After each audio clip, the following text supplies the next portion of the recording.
So let's just start by having each of you tell me a little bit about your character that you play. Okay, I'm George, and I'll play a young lad just from the town, the coast, who doesn't realise what's happening and is just basically going for the adventure, and it's a realisation as he heads towards it. And I play Mr. Dawson, who has a boat in a little town called Weymouth on the south coast of England.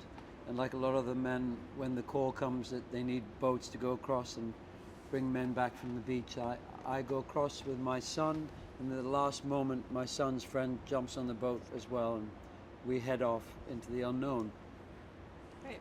I play Collins, who's an RAF pilot, and obviously involved in trying to keep as many people on the beach safe. Great. What was it like working with Christopher Nolan on this film?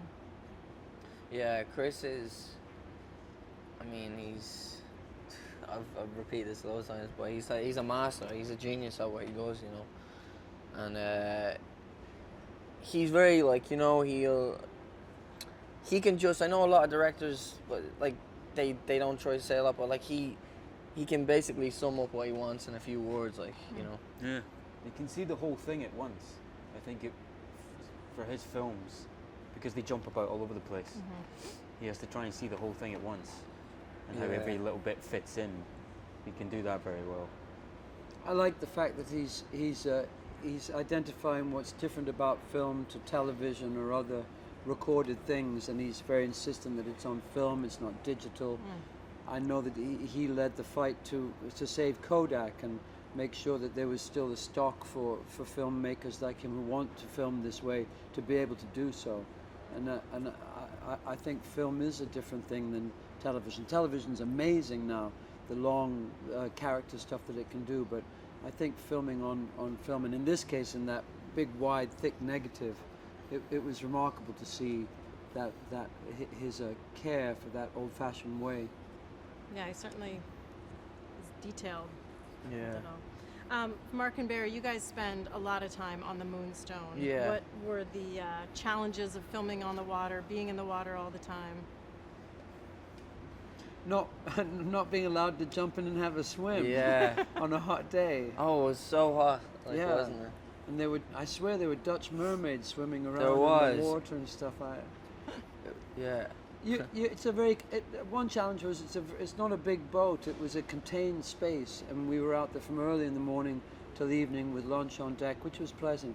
But it got quite hot, and it was not just us two. It was a lot of naval experts, diving experts, and the sound recorder, and so we were all hunkered down in the cabin for hours. So it was quite. And I was familiar with every single space on the boat. You know, you try to find a new little space to hang out in.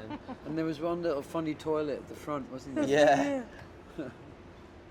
That's great. And Jack, you play a Spitfire pilot. So did you get to take flight for your role, and what was that like? If so. Yeah, I really did. It was a couple of days that we just went up again and again with, I think it was 3 genuine Spitfires flying along next to us, and the pilot behind me, who was not only piloting the plane, but he was pressing the record on the camera, rolling the camera. He's the cameraman. He's probably shouldn't say that, but he was directing at one point as well. It was great. He was a very talented man, that guy. And we went up and down. You know, and it's amazing, just like the boats. It's actually amazing how long it took you to get to a certain spot. They're fast, those things, but I mean, when they get up to a certain height, it takes them quite a long time to actually get somewhere. So, it was fun. How near are the other planes? Are they quite near to you? Ridiculously close. Really? Like a matter of feet. Really? It's amazing. They turn at the same time, isn't it? You can see in each other's eyes. It's amazing. Really? It's amazing. Was it a little scary? Nah. First time? No, because I never get scared when you're with people that do that for a living. If someone tells me they've been doing it since they were that height, I never get scared. I always think, well, they know what they're doing. Yeah. And it was the same when we were splashing about in the water, you know. Some of the guys, like stunt guys, are like ex-special forces, and you think, well, if something goes wrong, I'm all right. Had you all known about the miracle of Dunkirk before this film? No. No. So tell me about learning about it and then, coming to understand it and appreciate what happened there. Yeah, the biggest, like, one of the biggest things was the museum in Dunkirk. I had like all the badges that were left there, and the guns, the helmets. You seen letters, you seen parts of the planes, like, and to like just see them and then hear that Dunkirk, there's still probably active mines that they had to check, like, were they on the bed, and that's when it became really serious to me, because I'd no clue about this, like, it wasn't something I remember doing in school, and so yeah.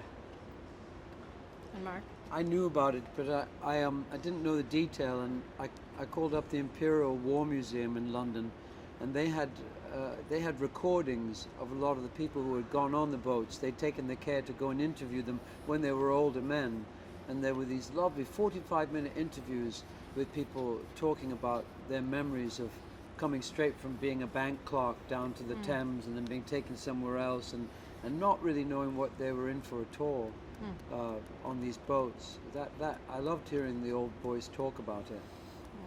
Jack? Well, I guess for me, like, I never knew the role that the RAF played in it, and Yeah, I didn't know that. I didn't know, and the fact that they were dealing with the expectation that Hitler was then going to try and invade the UK, so they were trying to hold a certain amount of the RAF and the Navy and the men back, and that's what's explored in the film, which I love. I learned that from the film, is that decision to how much they help these guys stuck and how much they need to think about what's going to happen next. That's the kind of stuff I didn't know about. And what does the spirit of Dunkirk mean to you, especially now having done this film? Don't give up. Yeah, never surrender. Yeah. Survival, isn't it? It's just pure survival. And everyone, don't think that your humble contribution won't make a difference. Because you could well think, going across in one of those boats, what the hell am I going to do? But when you've got 1,000 people or hundreds, each doing a little bit, then actually it becomes a big force. So that's one of the biggest lies of society, isn't it? That your vote or your action won't make a difference. But it does.